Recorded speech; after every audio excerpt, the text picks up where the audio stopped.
और उधर घूम जाइए उस तरफ। इनके बाद जैसे भगवान ने चावल को पोटली से खोला तो चावल निहारने लगा हाथ में लेकर के। चावल पोटली को खोल करके आज भगवान निहार करके चावल को देख रहे हैं। जैसे चावल को देखा भगवान के आंख से मानो पानी गिरने लगा कि सुदामा के जीवन में कितनी गरीबी है कि सुदामा 5 घर से चावल मांग करके लाए हैं और मेरे पास आया है। भगवान जी रोने लगे। रो करके मन में भगवान जी ने कसम खाया कि आज अपने मित्र सुदामा को मैं इतना दूंगा कि इस धरती पर किसी को उतना धन नहीं दिया हो। और वही सोचकर सुदामा भगवान जी तालियां एक मुट्ठी चावल खाए सुदामा। रुक्मणी मैया आगे आ जाओ, रुक्मणी मैया आगे आ जाओ। इसके बाद जैसे एक मुट्ठी चावल खाए भगवान ने उनको सारा धन दे दिया। दूसरा मुट्ठी चावल खाया समझो आकाश का सब चीज दे दिया। अब तीसरा मुट्ठी जैसे चावल खा रहा था रुक्मणी ने हाथ पकड़ ली और हाथ पकड़ करके बोलने लगा, हे स्वामी सब धन अगर सुदामा को ही दे देंगे तो फिर हम लोग कहाँ जाएंगे। 2 मुट्ठी चावल भगवान खाए सुदामा जी का, लेकिन सुदामा जी के जीवन में सब चीज हो गया, लेकिन सुदामा जी को पता नहीं है।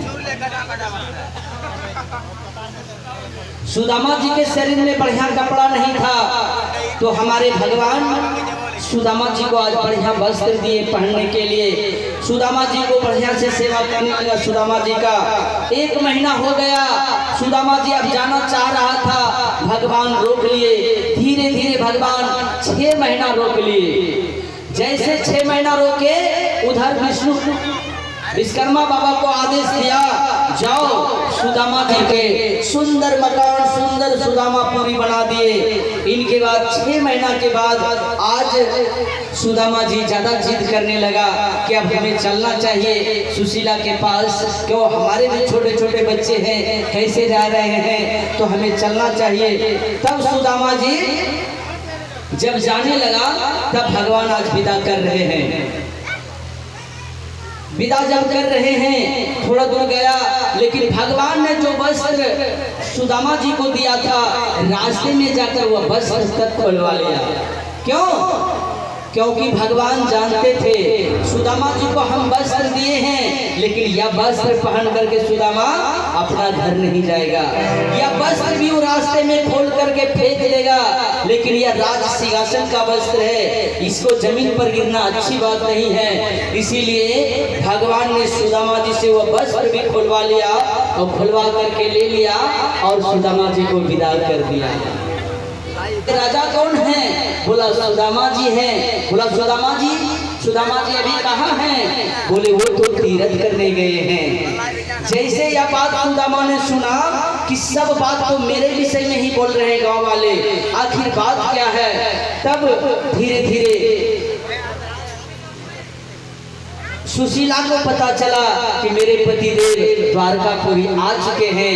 वह सुंदर सा आज दीपक सजाई है, सजा करके जैसे सुदामा जी को देखा बुला करके लाए और सुंदर दीप सजा करके आज पूरा मानो आरती उतारा है, लेकिन सुदामा जी को वह स्वीकार नहीं हुआ। सुदामा जी ने पूछा, ये किनका मकान है? बोला स्वामीनाथ ये आपका मकान है। बोला कैसे बना? बोला जब आप कृष्ण के पास मिलने गए थे कृष्ण का दूत आकर इस घर को बनाए हैं। बोला मुझे किसी का कर्जा नहीं लेना, मुझे किसी का एहसान नहीं लेना, मुझे इस घर में भी नहीं रहना।